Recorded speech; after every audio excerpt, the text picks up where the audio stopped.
is an amazing one actually. With lots of applications, we're going to create an invisible Yoshi, a rideable invisible Yoshi. Now, what we have to do that first is do the setup where we have the crazy warping pipes.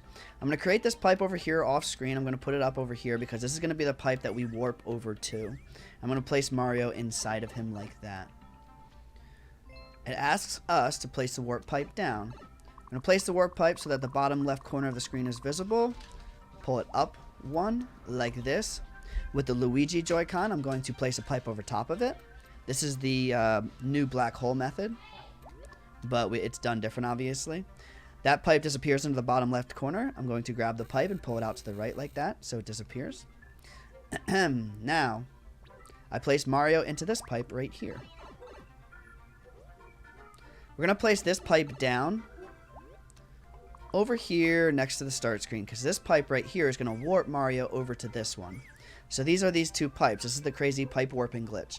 But to create an invisible Yoshi, we're going to go back to the subworld. And we're going to do this little flick trick with this pipe one more time. Because we want this pipe to be inaccessible. We do not want the player to actually go through the pipe. When they go through the pipe, we want them to die, and that creates cool effects. With the Luigi Joy-Con, we drag it again. Mario, I grab this one and flick it. Now that we have that pipe over in the bottom left, I pull it out to the side yet again. Now I go back into the overworld. Alright, so what we have now is a setup where if we go in this pipe over here, Mario will casually walk to the other pipe, but he won't actually reach it. So let's say without Yoshi. Go in the pipe, he casually walks over to the right, but he will not reach the other pipe. That's just how this functions. He's going to go over there and die because there's no way for him to get to the subworld, quote unquote. If we do the same thing with a Yoshi, you'll see that Mario and Yoshi disappear right away after going in the pipe, like that. When Mario dies, he drops Yoshi off, which allows us to grab Yoshi, jump in him, and ride him around. So this is a pretty sweet little glitch right here where we have an invisible Yoshi. You may also notice that Mario is smaller than normal. Mario is really small.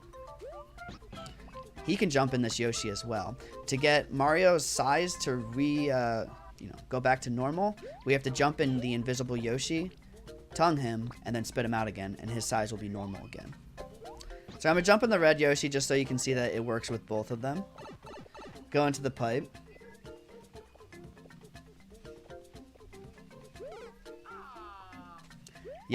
Mario dies and drops the invisible Yoshi.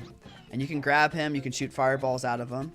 Also, when Mario jumps into one of these Yoshis, he makes Yoshi small. So Yoshi looks really small compared to the other Yoshis.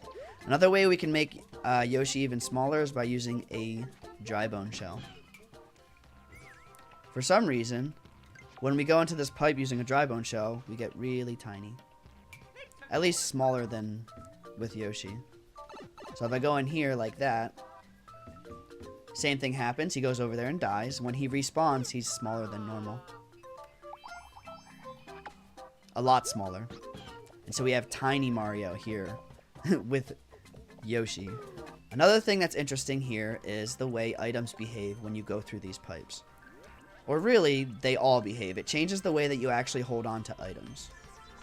So we'll do this in a couple themes so that it kind of shows you guys what happens. But I'll grab the item and I'll go in the pipe.